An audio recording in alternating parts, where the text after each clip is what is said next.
Jadi ada yang mungkin bilang kalau misalnya kita kuliah, ilmu kuliah itu nggak bakal kepake di kerja. Itu nggak berlaku buat jurusan akuntansi ya. Jadi setelah aku magang, aku merasa tolong teman-teman kalau misalnya masih ada waktu buat memperdalam AKM, AKL, khususnya akuntansi keuangan, itu diperdalam. Sebenarnya kalau di PwC, ada tim yang suka men-challenge kita.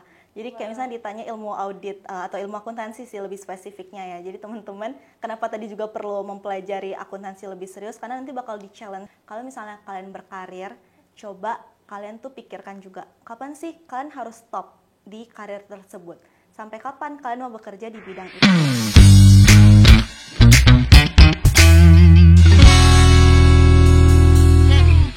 Hai Sobat FEB, selamat datang di episode Kelas to Career yang ketiga. Sebelumnya, perkenalkan aku Devita dari Akuntansi Angkatan 2023 yang akan menjadi host di episode Kelas to Career kali ini.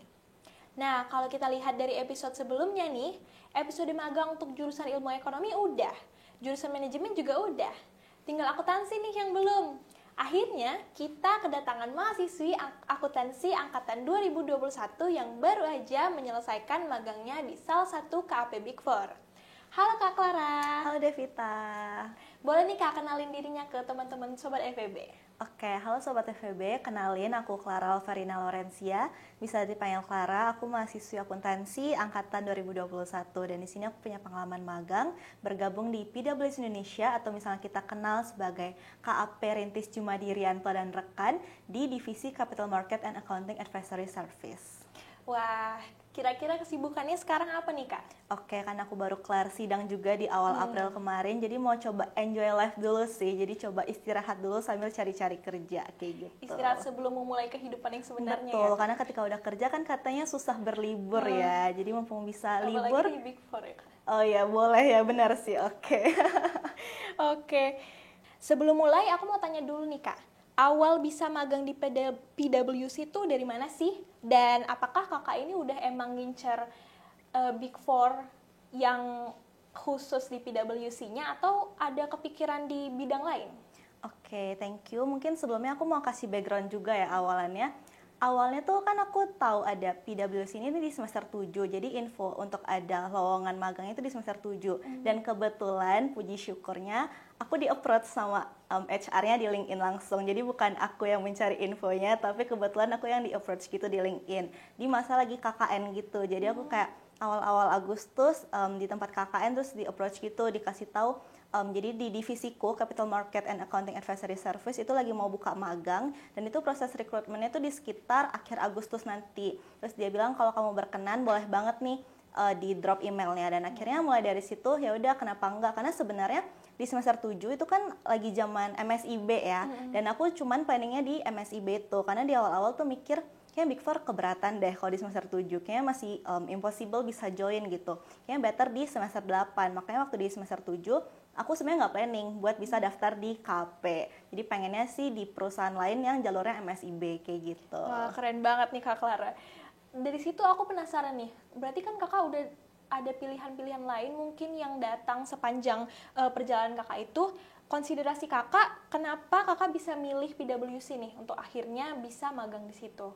Oke, untuk PwC sendiri kan seperti yang kita ketahui itu merupakan salah satu Big Four ternama dan juga kita sebagai anak akuntansi pasti ngerasa kayak wah align banget dong, align banget gitu. Dan di situ aku pengen exposure yang gede dan menurutku melalui Big Four ini khususnya PwC kita bisa memperdalam ilmu akuntansinya. Dan mungkin kalau misalnya teman-teman dengar Big Four, aku bisa garansi bahwa kalau misalnya kita magang di tempat mereka, itu pasti mereka emang lagi butuh kerjaan, pengen kasih kerjaan ke anak magang ya. Sedangkan kalau misalnya perusahaan lain, aku nggak mention spesifik apapun, tapi biasanya kalau di luar Big Four, aku dengar cerita teman-temanku, kadang mereka tuh nggak dikasih kerjaan, atau kerjanya tuh mungkin yang masih terlalu administratif lah istilahnya gitu. Tapi kalau misalnya di Big Four, kita pasti dikasih kerjaan yang mengasah critical thinking kita juga, bukan hal-hal yang administrasi seperti itu. Jadi menurutku kenapa aku pengen bisa di magang di Big Four juga karena melalui exposure yang diberikan dan juga sesuai sama jurusan yang aku miliki sekarang yaitu akuntansi kayak gitu. Nah, berarti di Big Four itu benar-benar mengasah kemampuan akuntansi kita ya, Kak?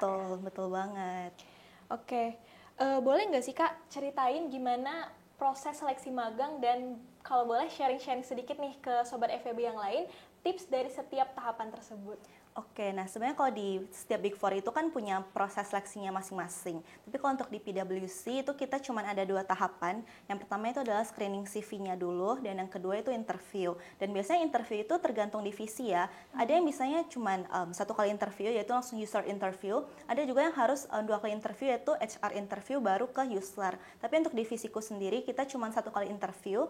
Ya, jadi yang pertama itu cuma lewat proses screening CV. Cuman karena kemarin aku di approach langsung sama HR-nya, jadi aku cuman perlu send back lagi melalui email mereka, tapi aku udah bisa langsung masuk ke tahap interview. Nah, ini juga perlu di underline bahwa walaupun aku di approach gitu di LinkedIn itu nggak menggaransikan bahwa aku pasti langsung masuk ke divisi mereka, tapi aku juga tetap harus di interview seperti itu.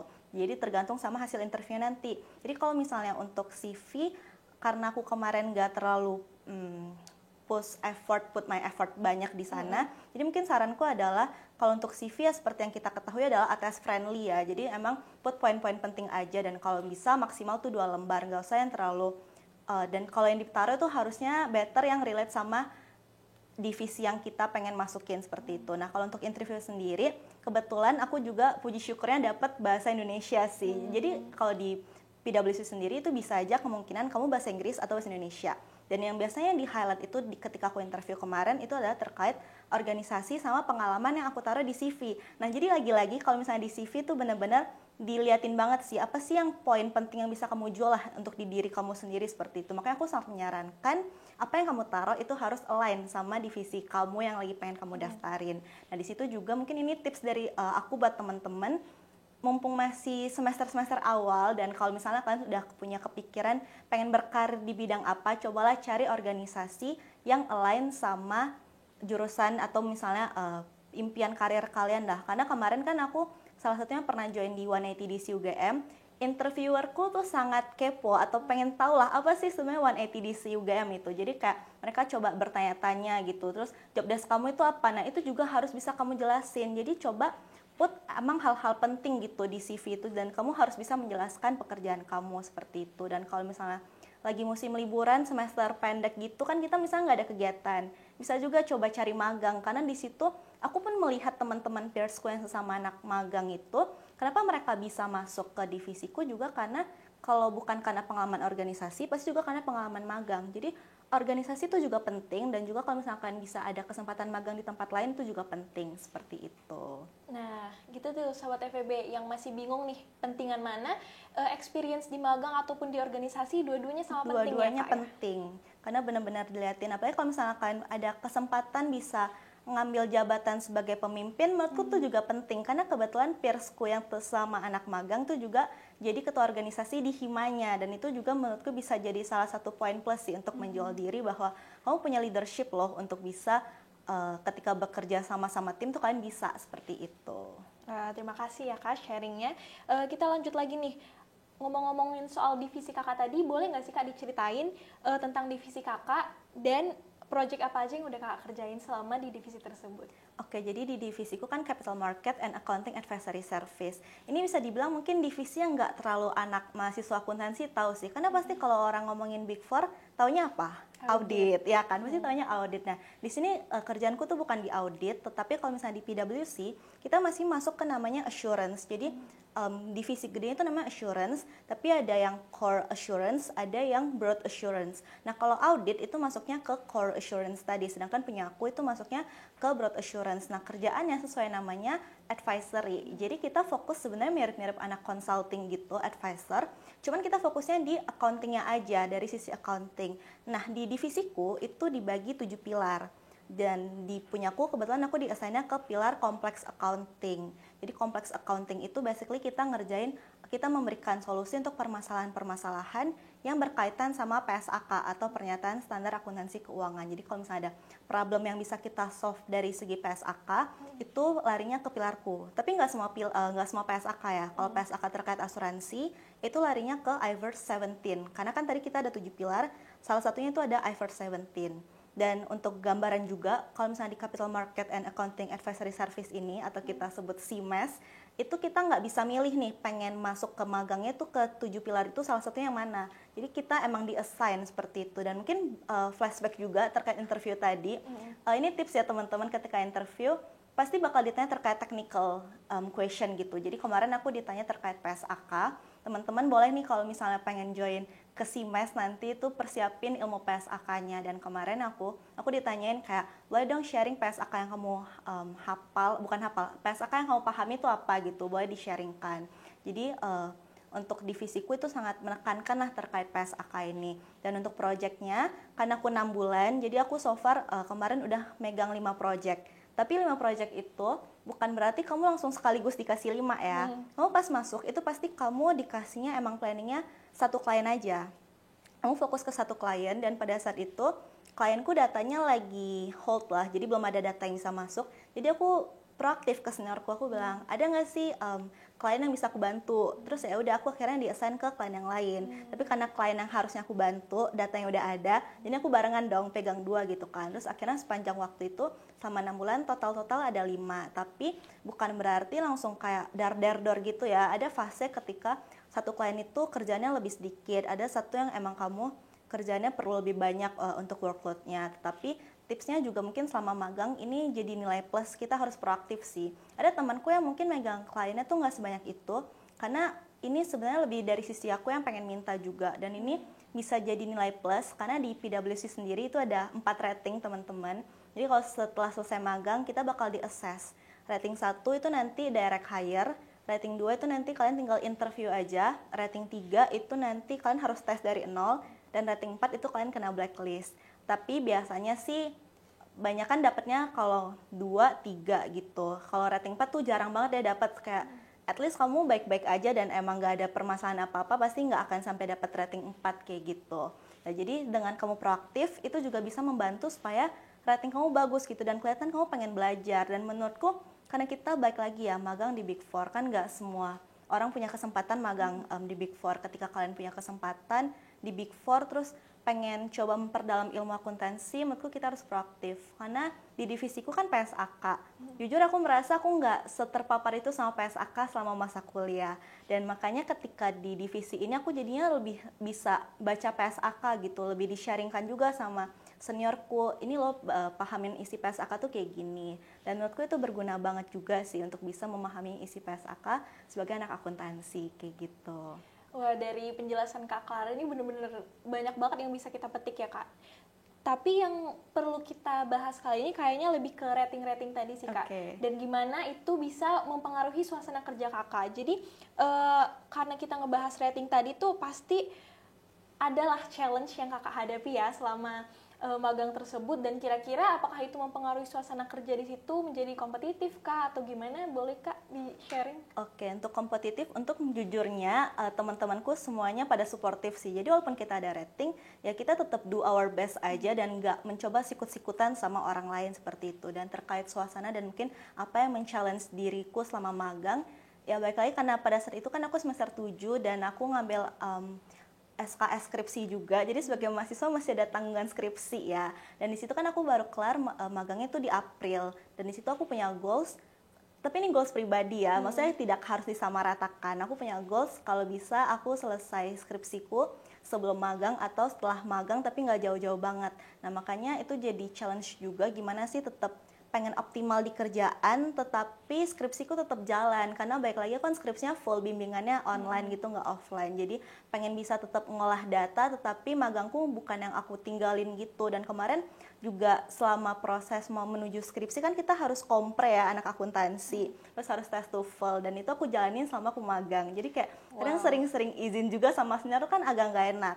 Nah jadi nggak enaknya supaya apa ya, timbal balik lah supaya aku nggak ninggalin kerjaan, mau nggak mau kan aku harus memberikan extra time dong buat kerjaanku. Jadi kayak kadang suka overtime, tapi baik lagi nih ke kemauan diri sendiri. Jadi kalau di PwC anak internnya itu nggak boleh ada lembur. Jadi kalau lembur itu pasti sebenarnya ada lah ya sekali 2 kali, tapi itu pun nggak selalu setiap hari dan paling cuma bisa dihitung jari. Dan kalau punyaku case-nya kalau aku lembur itu karena kepingin sendiri sih, bukan karena disuruh sama senior seperti itu.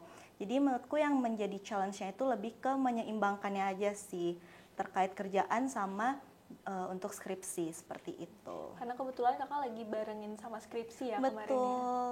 Karena kalau misalnya mikir, ya tapi ini sebenarnya balik lagi ke planning ya. Aku mikir kalau misalnya aku skripsian baru mulai setelah magang, jadinya takut nggak terkejar aja sih bisa lulus seperti itu. Oke, kita lanjut nih kak ke pertanyaan selanjutnya. Pas kakak magang, kira-kira seberapa impactful sih kak pengalaman tersebut? Pengalaman belajar kakak nih maksudnya di FEB UGM yang bisa diaplikasikan di dunia kerja. Apakah pengetahuan kakak selama ini tuh sangat amat berguna pada saat magang, dan apa-apa aja skill yang harus kakak punya selama magang tersebut? Oke, ini menarik banget. Jadi ada yang mungkin bilang kalau misalnya kita kuliah, ilmu kuliah itu nggak bakal kepake di kerja. Itu nggak berlaku buat jurusan akuntansi ya. Jadi setelah aku magang, aku merasa tolong teman-teman kalau misalnya masih ada waktu buat memperdalam AKM, AKL, khususnya akuntansi keuangan, itu diperdalam. Jadi maksudnya kalau kalian mau kerja di audit ataupun di divisi Kusimes, itu pasti akuntansi keuangan bakal kepake banget. Dan di situ aku menyesal sih dulu waktu kuliah nggak terlalu memperdalam itu. Padahal sebenarnya itu yang sangat berguna lah, atau jadi pondasi kita ketika pengen masuk ke dunia magang seperti itu. Dan kemudian organisasi itu penting. Jadi kemarin waktu aku di 180DC kan kita coba banyak membuat deck presentasi. Nah di job desk kerjaanku tuh salah satunya adalah aku buat PPT buat deliver ke klien. Nah di situ aku sangat ngerasa ilmu PPT waktu di 180 itu berguna banget, dan itu mungkin jadi salah satu nilai jualku kemarin ya waktu di interview, bahwa salah satu kerjaanku itu buat deck. Jadi kan kayak align sama divisiku kerjaannya seperti itu. Jadi menurutku ilmu organisasi itu juga penting, apalagi emang sesuai sama tujuan karir. Terus kalau misalnya ilmu akuntansi, menurutku itu penting sih juga. Jadi selama kuliah tolong serius teman-teman, karena ilmu-ilmunya tuh benar-benar berguna banget nanti buat magang seperti itu. Berarti kurang lebih tipsnya adalah untuk sobat-sobat FEB ini tetap harus bisa menyeimbangkan nih akademiknya dan kehidupan organisasinya gitu. Jadi supaya bisa dapat semuanya nih teman-teman. Betul. Nah, kita lanjut nih Kak, karena kita udah bahas nih ya dari awal magang sampai sepanjang proses magang tersebut. Kita beralih ke setelah magang nih, pos magangnya itu. Gimana setelah Kakak magang 6 bulan, kira-kira ada nggak sih hal-hal yang baru Kakak tahu selama magang, yang baru Kakak find out selama magang, entah itu ilmu atau sesimpel kebiasaan-kebiasaan kerja lain gitu? Oke, mungkin kalau dari segi ilmu dulu ya, segi ilmu tentu yang tadi PSAK seperti itu kan, aku balik lagi ya tadi kalau misalnya selama kuliah tuh nggak terlalu terpapar, paling juga lebih sering dengar PSAK itu dari Pak Singgih ya, karena Pak Singgih kan emang salah satu yang membuat PSAK juga, jadi kita coba sering dipaparkan terkait PSAK, tetapi nggak sedetail itu. Jadi selama di akuntansi dikasih selama magang jadinya bisa lebih mengenal PSAK. Dan mungkin juga sedikit gambaran juga, sebenarnya kalau di PwC ada tim yang suka men-challenge kita. Jadi kayak misalnya ditanya ilmu audit atau ilmu akuntansi sih lebih spesifiknya ya. Jadi teman-teman kenapa tadi juga perlu mempelajari akuntansi lebih serius, karena nanti bakal di-challenge. Tapi untungnya timku nggak suka men-challenge-ku sih. Jadi aku masih ya aman ya walaupun misalnya nggak tahu gitu. Nah terus terkait itu aku kemarin sempat lunch juga, ada kesempatan sama partner di PwC, namanya Pak Johan Pinarwan. Jadi beliau itu juga salah satu alumni akuntansi UGM. Dan ketika lunch, menurutku beliau tuh tipe yang baik banget sih. Maksudnya jarang-jarang loh ada partner yang pengen ngajakin sekelas anak intern buat lunch bertiga. Jadi satu lagi sesama anak magang juga, anak UGM kayak gitu. Dan di situ beliau juga lebih sharing terkait kehidupan, dan di situ aku jadinya lebih banyak belajar. Jadi dari beliau tuh ada menyarankan, kalau misalnya kalian berkarir, coba kalian tuh pikirkan juga, kapan sih kalian harus stop di karir tersebut? Sampai kapan kalian mau bekerja di bidang itu? Terus aku tanya balik dong ke bapaknya, menurut bapak kan sudah sekelas partner, kapan bapak akan stop gitu? Jadi bapaknya bilang, ya dia belum bisa decide itu, karena dia masih bisa hidup dari pekerjaan yang dia punya sekarang. Jadi teman-teman, kadang kan kita sebagai Gen Z itu suka kepikiran ya, kayak aduh kerjaan ini pressure deh, mau resign aja. Tapi balik lagi ya, ekonomi sekarang juga susah banget mau cari kerja. Jadi ketika kerja itu bukan terkait kalian suka atau enggak, kan harus pikirin juga keluarga yang kalian hidupi, terus kebutuhan yang kalian punya sebanyak itu. Jadi kayak balik lagi, kalau misalnya kalian gak suka sama kerjaan, tapi kalau kalian bisa hidup sama kerjaan itu, terusin dulu kayak gitu. Dan itu pesan dari Pak Johan, aku merasa kayak wah benar juga sih ya Pak, kalau misalnya nggak dari pekerjaan ini atau mungkin nggak dari tempat magang ini kan ya kita juga nggak bisa menggali sebanyak itu experience-nya. Jadi emang balik lagi sebenarnya ke goals masing-masing kayak gitu. Berarti meskipun in this economy aja kita tuh tetap bisa mencapai work-life balance kalau kita mau ya Kak ya? Betul, jadi sebenarnya balik lagi juga ya ke masing-masing goals hidup dan kayak gimana sih cara kalian time management. Dan bapaknya komen juga sharing sini menarik. Jadi bapaknya tuh suka meditasi.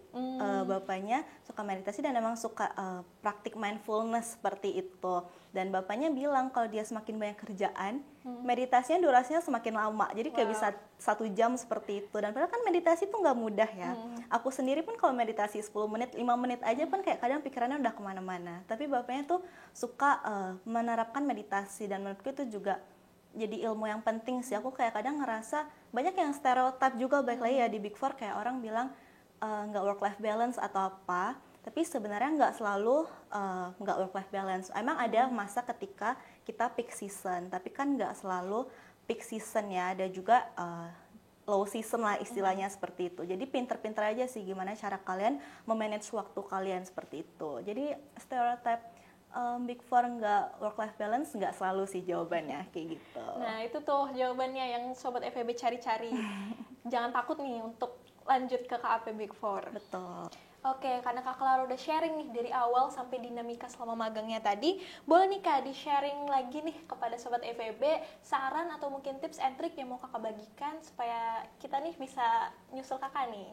Oke, tipsku mungkin karena apalagi seperti kamu ya baru semester 4 itu boleh banget coba perdalam ilmu akuntansi keuangan. Contohnya kayak AKM, AKL itu bakal kepake banget ketika magang. Takutnya nanti ketika kalian di-challenge sama manajer, kan takut ya kalau misalnya nggak bisa jawab, dan pasti teman-teman aku garansiin banget ilmu akuntansi itu bakal kepake banget kalau misalnya kalian pengen berkarir di akuntansi. Jadi please perdalamlah ilmu akuntansi, apalagi akuntansi keuangan kayak gitu. Kemudian yang kedua, teman-teman juga bisa perbagus LinkedIn kalian, karena LinkedIn itu sangat powerful sih menurutku, apalagi ketika kita mau mencari dunia kerja seperti ini.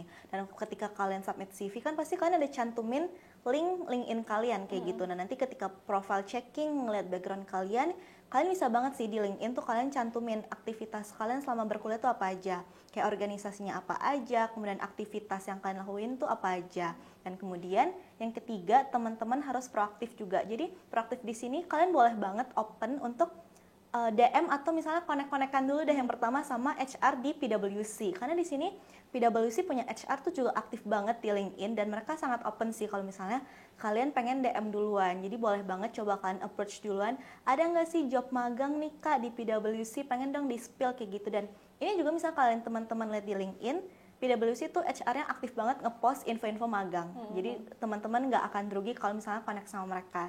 Dan misalnya kalau aku pengen spill, PwC itu jadi Big Four yang punya kuota magang untuk anak audit itu paling banyak ya teman-teman, bisa sekitar 180 atau 200 seperti itu. Jadi opportunity buat kalian masuk itu gede banget, dan aku yakin sih anak akuntansi UGM pasti bisa masuk sih ke Big Four seperti itu. Nah, itu dia nih Sobat FEB, sharing-sharing dari Kak Clara terkait magang di salah satu KAP Big Four. Jadi buat Sobat FEB yang ingin banget nih ngikutin jejaknya Kak Clara, jangan lupa ya dicatat dan diterapin apa yang Kak Clara tadi ceritain. Kalau gitu thank you banget ya Kak Clara untuk sharingnya hari ini kepada teman-teman semuanya. Dan sampai ketemu lagi Kak Clara dan Sobat FEB. Sampai ketemu lagi di episode Kelas to Career berikutnya.